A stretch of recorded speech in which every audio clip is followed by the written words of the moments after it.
जय हिंद मित्रांनो. आज 3 जानेवारी 2026 आहे. आज सावित्रीबाई फुले यांचा जन्मदिन आहे.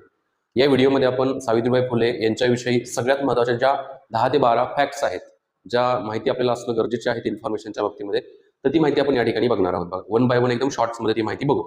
आता या ठिकाणी देण्यात आलेली आहे बघा त्यांच्या संदर्भातली माहिती. पहिला जो पॉइंट आहे त्यांच्या बाबतीमध्ये की सावित्रीबाई फुले यांचा जन्म 3 जानेवारी 1831 रोजी महाराष्ट्रामधील सातारा जिल्ह्यामधील नायगाव या ठिकाणी झाला. कुठे झाला तर महाराष्ट्रामधील सातारा जिल्ह्यामधील नायगाव या ठिकाणी झाला. दुसरा मुद्दा, त्या भारताच्या पहिल्या स्त्री शिक्षिका म्हणून ओळखल्या जातात. बघा, तुम्हाला जर कोणी प्रश्न विचारला तर भारतातील पहिल्या स्त्री शिक्षिका कोण आहेत तर सावित्रीबाई फुले आहेत आणि सगळ्यात महत्त्वाचे त्या महाराष्ट्रातील आहेत. बघा, त्याच्यानंतर तिसरा जो इम्पॉर्टंट मुद्दा आहे की महात्मा ज्योतिबा फुले यांच्या त्या पत्नी आहेत.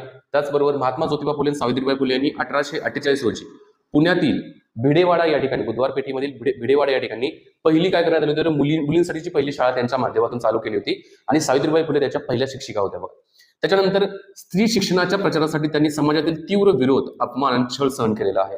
ज्या वेळेला त्या स्त्रियांना मुलींना शिकवल्या जात होत्या त्यावेळेला समाजातील काही घटकांच्या माध्यमातून त्यांच्या अंगावरती चिखल असेल, शेण असेल फेकलं जात होतं आणि अशा प्रकारच्या तीव्र वेदना त्यांनी सहन करून या मुलींच्या शिक्षणासाठी सगळ्यात महत्त्वाचं कार्य सावित्रीबाई फुले आणि महात्मा ज्योतिबा फुले यांच्या माध्यमातून करण्यात आलं होतं. त्याच्यानंतर सावित्रीबाई फुले या कवयित्रीही होत्या, म्हणजे त्यांच्या माध्यमातून ज्या कविता ज्या आहेत ना, कविताही लिहिल्या होत्या. त्यांच्या कवितांचा एक संग्रह तयार करण्यात आला. त्या संग्रहाचं नाव आहे काव्य फुले. कविता संग्रहाचं नाव काय तर काव्य फुले असं आहे. बघा, त्यांनी सावित्रीबाई फुले यांनी विधवा पुनर्विवाह असेल, बालहत्या प्रतिबंध, स्त्री हक्क, दलित शोषितांच्या उत्थानासाठी कार्य केले होते. म्हणजे विधवा पुनर्विवाहासाठी त्यांनी काम केलं, दलितांच्यासाठी त्यांनी कार्य केलेलं आहे. सगळ्यात महत्वाचं की जी बालहत्या प्रतिबंधक, स्वतः त्यांचं बालहत्या प्रतिबंधक गृह त्यांनी स्वतः स्थापन पण केलं होतं.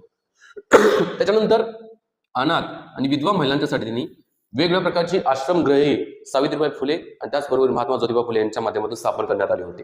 आता ज्या वेळेला 1896-97 ला काय झालं होतं, प्लेगची साथ आली होती पूर्ण भारतामध्ये आणि या प्लेगच्या साथीमध्ये रुग्णांची सेवा करताना त्या स्वतःही काय केल्या होत्या तर आजारी पडल्या होत्या आणि 10 मार्च 1897 रोजी सावित्रीबाई फुले यांचं निधन झालं. बघा, 10 मार्च 1897 रोजी सावित्रीबाई फुले यांचं प्लेग आजारामुळे त्यांचं निधन झालेलं होतं.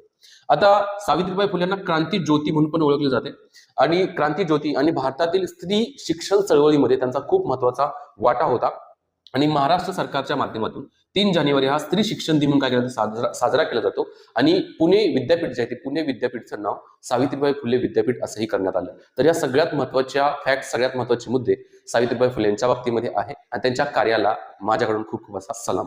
अशा प्रकारच्या इन्फॉर्मेटिव्ह व्हिडिओसाठी चॅनलला सबस्क्राईब नक्की करा. जय हिंद मित्रांनो.